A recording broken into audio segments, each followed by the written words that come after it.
खरंच देव परीक्षा घेतो का? काही ठिकाण आपण ठरवून जात नाही, ते ठिकाण आपल्याला बोलवतं. आणि ज्या ठिकाणी मी चाललो होतो ते ठिकाण मला बोलवत होतं का? सगळं प्लॅन केल्यासारखंच होतं. तिकीट बुक, वेटिंग लिस्ट होतं, पण 90% चान्स.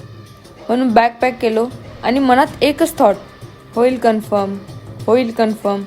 पण वेळ म्हणत होतं नाही, एवढं सोपं नाही आहे. बॅग पॅक केलो आणि लास्ट मोमेंटला तिकीट कन्फर्म झालंच नाही.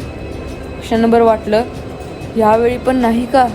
पण मग लक्षात आलं, ज्या ठिकाणी मी चाललो होतो ते ठिकाण म्हणत होतं, he calls you when it's time. Ticket cancel झालं, पण मी थांबलो नाही. लास्ट मोमेंटला रूट चेंज केलो, पण डेस्टिनी सेम. रस्ता मोठा झाला, पण विश्वास त्याच्यापेक्षाही मोठा. कनेक्टिंग तिकीट्स घेतलो, मग काय, जे डिरेक्ट डेस्टिनेशनवर पोहोचणार होतो ते वन स्टॉप घेऊन पोहोचणार हेच डोक्यात घेऊन चाललो होतो. पुणे टू हुबळी ही पहिली ट्रेन होती. हुबळीला रात्री 10:30च्या आसपास पोहोचलो. दुसरी ट्रेन खूप लेट झाली. आता काय करायचं म्हणत म्हणत विचार करत होतो. मग वेटिंग रूमकडे जायचं ठरवलं. जाता जाता प्लॅटफॉर्मवरती एक ट्रेन 15 मिनिटपासून उभी होती. त्याच्याकडे लक्ष गेलं. मनात एक विचार आला, जर हा मार्ग असेल तर? मग काय, 1 मिनिट पण दुसरा विचार न करता ट्रेनकडे पळालो. TCला मॅनेज केलो आणि मग पुन्हा रूट चेंज, बँगलोर.